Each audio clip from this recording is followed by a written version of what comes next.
Hello बच्चों, आज हम पढ़ा हिस्ट्री द्वितीय अध्याय सर्वप्राचीन समाज। ओके, तो ये चैप्टर को भी आम दुईटी पार्ट रखा। आज प्रथम पार्ट पढ़ा।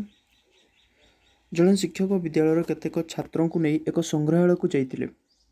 जड़े शिक्षक छात्र मान नहीं थे संग्रहालय को जाते। सेठारे पिला माने कोठरी बुलवा समय से गोटे कोठरी अनेक गुड़िक पत्थर विभिन्न काच बाक्स भितर जतन सहित रखा देखिले। से कौन कले जो संग्रहालय गोटे काच बाक्स भितर किसी पत्थर से रखार देखिले। यह देखी विकास शिक्षक को पचारा, विकास नामक एक छात्र शिक्षक को पचारा, सार यही साधारण पत्थर गुड़ी को एपरी जत्न सहित रखार कारण कौन? ये जो साधारण पत्थर जोड़ा कि आमको नॉर्मल भी मिल जाऊँगी, तो या काच भितर रखार कारण कौन? यह शुणी शिक्षक कहले, आज को 15 लक्ष वर्ष तले बड़ मनीष सदृश नृ बानर आदि मानर उत्पत्ति होता। केते वर्ष तले? 15 लक्ष वर्ष तले। ओके, सेमानंकर वृद्धि केवल खाद्य संग्रह और निजर सुरक्षा पर्यंत सीमित था। सेमानंकर बुद्धि एतकी ही थी कि से खाद्य संग्रह करें आ निजर सुरक्षा करें, आउ से किसी कर भोकदारू रक्षा करने से कौन करते? जीवजंतु को मारी कंचा मांस खाऊले। गोटे स्थान शिकार बा फलमूल अभाव हेले अन्य स्थान को जाऊले। मतलब से गोटे स्थान अन्य स्थान को सब जीवा आसवा करुले। वस्त्र व्यवहार से जना नाला। से कौन करते? लंगड़ा बुलूले। से वस्त्र पिंधा जरूरी कौन कौन वस्त्र कौन से किसी से विषय से जानी नथिले। कथा कही शिखी नथिले। ओके, से किछि मतलब से खाइबा आउ कौन जानी से केमती निजक सुरक्षा करवा से ही जानी। विभिन्न ठार और संकेत माध्यम मनर प्रकाश करुले। से ठार आ जो संकेत द्वारा से कौन करते? प्रकाश करते निजर मनर भावना। यहीपरि जाजापर जीवन यापन करवा तापके कष्टकर विपदपूर्ण थिला। एपरि जीवन यापन करवा ता प्रति बहुत विपद कष्टकर थिला। तुम भाव जदि तुमको किछि न आसुछि, तुम खाली खाइबा जानिछ, केमती सुरक्षा करवा जानिछ, तुम केमती बंचि पार? तुम कथा न कहबो, तुम किछि न पिंधिबो तो बहुत कष्ट हो ना, कष्टकर हो। ये हूँ मनुष्यर विकास कर्म केमती से डेभलप होती। ओके, निज जीवन को सुरक्षित करने से पत्थर को व्यवहार करता। निज जीवन को सुरक्षित करने से कौन जो जंगल से पशु पक्षी जमती जंगल रोचे, तो से कौन पशुपक्षी को केमती से केमती रक्षा पाइब से कौन करता? पत्थर को व्यवहार करता। बहुत दिन धरी पत्थर ही था तार नित्य व्यवहार जिनिस। बहुत दिन पर्यंत से पत्थर ही तार नित्य व्यवहार जिनिस से पत्थर ही थिला। यह थिला प्रधान अस्त्र। तेणु ए जुग को प्रस्तर जुग बोली कह जाए। से जुगर कौन था? पत्थर ही तार प्रधान अस्त्र था। तेणु से जुग को कौन कहुला? प्रस्तर जुग बोली कहुला। प्रस्तर निर्मित हाथ हथियार व्यवहार को नहीं ए जुग को दुई भाग विभक्त कराई। जो पत्थर को लेकिन से जुग को दुई भाग में विभक्त कराई। कौन? पुरातन प्रस्तर जुग और नूतन प्रस्तर जुग। गोटे हूँ पुरातन प्रस्तर जुग, आउ एक हूँ नूतन प्रस्तर जुग। ओके, तो आज आम पढ़ा कौन? पुरातन प्रस्तर जुग। पुरातन प्रस्तर कौन जुग? पुरातन प्रस्तर जुगरे मनुष्य खाद्य संग्रह और निरापत्ता पाई प्रस्तर को एकमात्र माध्यम रूप में बाछी। पुरातन जुगरे एवं आम बुझिले कि ओनली ऑन पत्थर को ही मनुष्य खाद्य संग्रह आउ निरापद पाई कौन कर पत्थर को ही एकमात्र माध्यम रूप से बाछी। से सबकि करुले। एमाने व्यवहार करुवा अस्त्रशस्त्र गुड़िक चिकण और सुंदर नाला। से जो व्यवहार करते अस्त्रशस्त्र गुड़िक से गुड़ा कौन था? चिकण नाला, एमती खादड़ा खादड़ा थिला। ओके, तेणु ए जुग को पुरातन प्रस्तर जुग बोली कहुला। तेणु ए जुग कौन कहुला? पुरातन प्रस्तर जुग कहुला। निजर खाद्य संग्रह पाई और जाजाबर जीवन पाई ए जुगर मनुष्य केतोटी दिग को दृष्टि पड़ुला। एमती तो से समस्त रक्षा पाई पारे ना, से कौन करते? निज खाद्य संग्रह पाई आ जीवन यापन जाजाबर जो जीवन यापन करते। जाजाबर जीवन यापन कौन? गोटे स्थान अन्य स्थान को जीवा को जाजाबर जीवन यापन कह जाए। ओके, से कौन करते? किसी दिग को दृष्टि देते। आम देखा कौन कौन दिग से। प्रथम तो हूँ जो स्थान से किसी समय रोते से अंचल फलमूल और शिकार अभाव देखादेला से स्थान छाड़ी अन्य स्थान को चलुले। बचापी कौन दरकार था? खाद्य दरकार था। खाद्यपाई से कौन देखुले? जो स्थान से फलमूल आउ शिकार देखा से स्थान रोते। ଯେଉଁଥିରେ ତାହା ଅଭାବ ଦେଖାଉଥିଲା ସେ ସ୍ଥାନ ଛାଡ଼ିକି ସାଙ୍ଗେ ସାଙ୍ଗେ ସେମାନେ ଚାଲି ଯାଉଥିଲେ। ଯଦି ନ ଛାଡ଼ିବେ ସେମାନେ ପୁଣି ଭୋକରେ ମରିଯିବେ ନା ନାହିଁ, ତ ସେଥିପାଇଁ ସେମାନଙ୍କୁ ସେ ସ୍ଥାନ ଛାଡ଼ିବା ପାଇଁ ପଡ଼ୁଥିଲା। ଦ୍ୱିତୀୟରେ ସେ କ'ଣ କରୁଥିଲେ, ଋତୁ ଅନୁଯାୟୀ ବିଭିନ୍ନ ଗଛ ଫଳମୂଳ ଦେଖାଯାଉଥିଲା, ତେଣୁ ଋତୁ ପରିବର୍ତ୍ତନ ଅନୁସାରେ ସେମାନେ ସ୍ଥାନ ପରିବର୍ତ୍ତନ କରୁଥିଲେ। ସବୁ ଫଳମୂଳ ସବୁ ଋତୁରେ ତ ହୁଏ ନାହିଁ, ତେଣୁ କ'ଣ କରୁଛେ, ଯେଉଁ ଋତୁରେ ଯେଉଁ ଫଳ ହେଉଛି ସେ ଋତୁକୁ ସେମାନେ ଅନୁମାନ କରୁଥିଲେ, ସେ ସ୍ଥାନରେ ରହୁଥିଲେ, ଆଉ ଋତୁ ସରିଗଲା ପରେ, ସେ ସିଜିନ୍ ସରିଗଲା ପରେ, ସେ ଋତୁ ସରିଗଲା ପରେ ସେମାନେ ଅନ୍ୟ ସ୍ଥାନକୁ ଚାଲି ଯାଉଥିଲେ। ଓକେ। ତୃତୀୟରେ ପ୍ରଚୁର ଜଳ ଓ ଉର୍ବର ଚାରଣଭୂମି ପାଇଁ ନଦୀକୂଳ ପଶୁପକ୍ଷୀମାନେ ବାସସ୍ଥଳୀ ହୋଇଥିଲା, ତେଣୁ ପଶୁ ଶିକାର ପାଇଁ ଏମାନେ ଗୋଟିଏ ନଦୀ କୂଳରେ ଅନ୍ୟ ନଦୀ କୂଳକୁ ଚାଲି ଯାଉଥିଲେ। ନଦୀକୂଳ ସବୁଠୁ ତାଙ୍କ ପାଇଁ ବେଷ୍ଟ ଜାଗା ଥିଲା। ନଦୀ କୂଳରେ ଆମକୁ କ'ଣ, ନଦୀ କୂଳରେ ପାଣି ସହଜରେ ମିଳିଯାଉଥିଲା। ପୁଣି ନଦୀ କୂଳରେ କ'ଣ ବହୁତ ସାରା ଚାରଣଭୂମି ଦେଖାଯାଉଛି। ଚାରଣଭୂମି ମାନେ ଛୋଟ ଛୋଟ ଯେଉଁ ଆମର ଘାସ ଗଛ। ଓକେ, ତ ସେ ଘାସ ଖାଇବା ପାଇଁ ବହୁତ ପଶୁପକ୍ଷୀ ଆସୁଥିଲେ, ପାଣି ପିଇବା ପାଇଁ ପଶୁପକ୍ଷୀ ଆସୁଥିଲେ, ତ ସେମାନଙ୍କ ପାଇଁ ରହିବା ସହିତ ତାଙ୍କୁ ପଶୁପକ୍ଷୀ ମଧ୍ୟ ଶିକାର ପାଇଁ ମିଳିଯାଉଥିଲେ। ତ ସେଥିପାଇଁ ସେମାନେ କ'ଣ କରୁଥିଲେ, ପ୍ରଚୁର ଜଳ ଆଉ ଚାରଣଭୂମି ଯେଉଁଠି ମିଳୁଥିଲା, ଯେଉଁ ଜଳ ପାଖ ଏରିଆରେ ସେମାନେ ରହି ଯାଉଥିଲେ। ଓକେ, ତାଙ୍କ ହାତ ହତିଆର ବିଷୟରେ ପଢ଼ିବା। ହାତ ହତିଆର ପଞ୍ଜାବର ସୋନ ନଦୀ ଆଉ ଉତ୍ତରପ୍ରଦେଶର ବିଲା ନଦୀ ଉପତ୍ୟକା ଓ ଦାକ୍ଷିଣାତ୍ୟ ମାଳଭୂମିରେ କେତେକ ସ୍ଥାନରୁ ସେ ସମୟରେ ତିଆରି ପଥରର କୁରାଡ଼ି, କାଙ୍କ ଓ ବର୍ଷା ଆଦି ଆବିଷ୍କୃତ ହୋଇଛି। ଆମର ଯେଉଁ ହିଷ୍ଟୋରିଆନ୍ ମାନେ, ଯିଏ ଇତିହାସ ଯିଏ ଖୋଜିକି ବାହାର କରନ୍ତି, ସେମାନେ କ'ଣ କରିଛନ୍ତି, ଆମ ପଞ୍ଜାବର ସୋନ ନଦୀ କୂଳରେ, ତାପରେ ଉତ୍ତରପ୍ରଦେଶର ବିଲା ନଦୀ କୂଳରେ, ଆଉ ଦକ୍ଷିଣ ମାଳଭୂମିର କ'ଣ କେତେକ ସ୍ଥାନ ସେମାନେ ପଥର ତିଆରି କୁରାଡ଼ି, କାଙ୍କ, ବର୍ଷା ଆଦି ସେମାନେ ଆବିଷ୍କୃତ କରିଛନ୍ତି, ମତଲବ ପାଇଛନ୍ତି। ଏଗୁଡ଼ିକୁ ସେମାନେ ଖୋଳିବା ଓ କାଟିବା, ଛେଚିବା ଓ ଶିକାର କରିବା ଆଦି କାର୍ଯ୍ୟରେ ବ୍ୟବହାର କରୁଥିବାର ଅନୁମାନ କରାଯାଏ।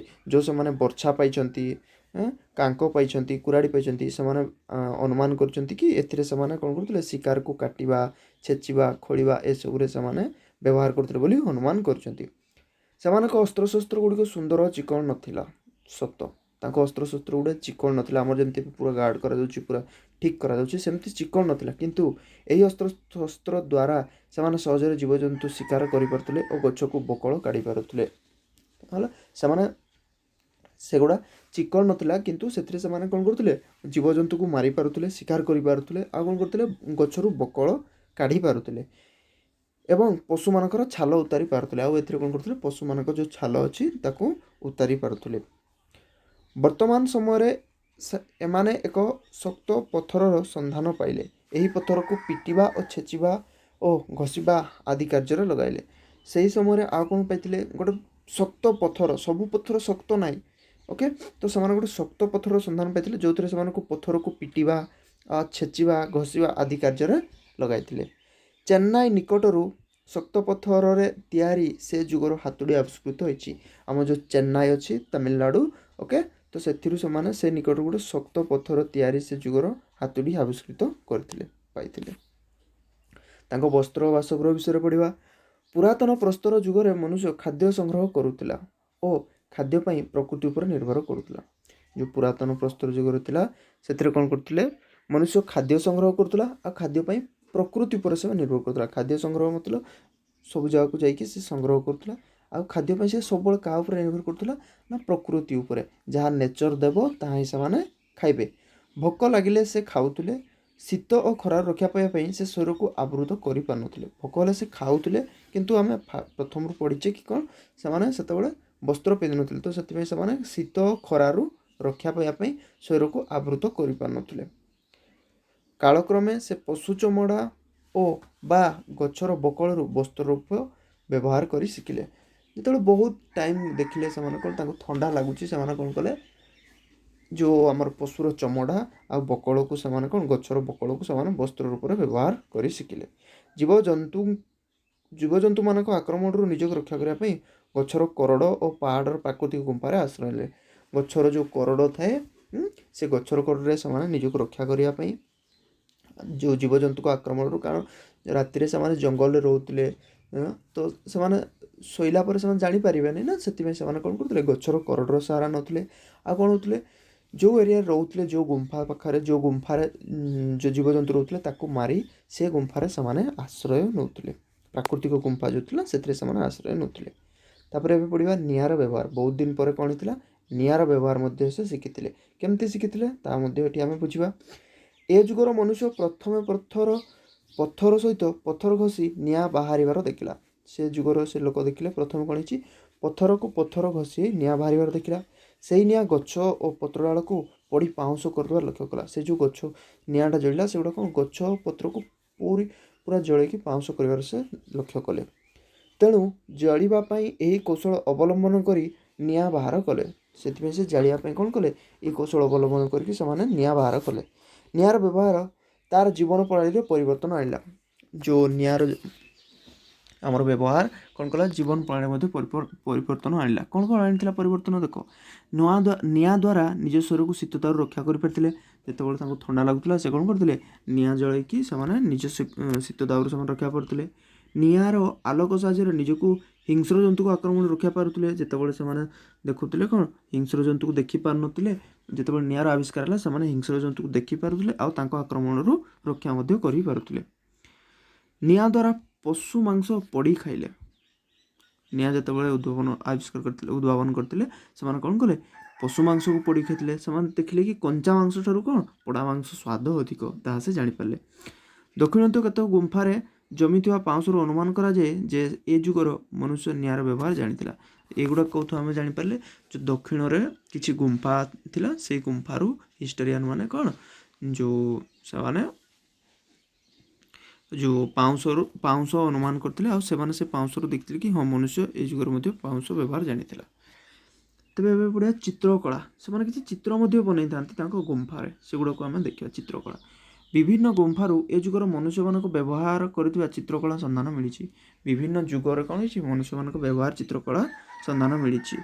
फ्रांस स्पेन इटाली जर्मनी विभिन्न गुंफा और पहाड़ विभिन्न पशुपक्षी बालगारिया शिका बलगा हरिण शिकार धावमान बण महिषी इत्यादि चित्र मान आंक कर। जो आम देश अच्छी फ्रांस देश स्पेन इटाली जर्मनी ये सब गुंफा गुड़ा और पहाड़ कौन है विभिन्न पशुपक्षी बलगा हरिणर शिकार ओके धावमान बण मनीष दौड़ुवा बण मनीष बण महिषी इत्यादि मानकर चित्र मान अंका जाइए। ओडिशार गुड़हांडी विक्रम खोल माणिकमड़ा जोगीमठ इत्यादि पहाड़ चित्रकला देखा मिले। आम ओडिशार कोठी कोठी मिले गुड़हांडी रे विक्रम खोल माणिकमड़ा जोगीमठ इत्यादि पहाड़ कौन करे चित्र देखा मिले। चित्र गुड़िक एमती ओके कौटी शिकार कर कौटी एमती दौड़ार ओके। आम देशर केतेक अंचल आदिवासी माने एबे मध्य शिकार कर फलमूल संग्रह कर जाबार जीवन यापन कर। आम देश एवं किसी आदिवासी अच्छा जो मैंने एवं कौन शिकार करी फलमूल कर जीवन यापन प्रणाली चलाऊँच। से कौन कौन केरल बास कर पांडाराम ओडिशार कोरापुट रे बंडा जातिर आदिवासी मैंने प्राचीन संस्कृति नहीं एवं बंचुंट। ताने मन रखिब कौन केरल बास कर पांडाराम और ओडिशार कोरापुट बंडा जातिर आदिवासी मैंने जाजाबर जीवन यापन प्रणाली चलुंट। ओके तो बच्चों आज आम एतिकी पढ़ा। काली पार्ट 2 आम नूतन प्रस्तर युग को आरंभ कर शेष करवा। Okay thank you.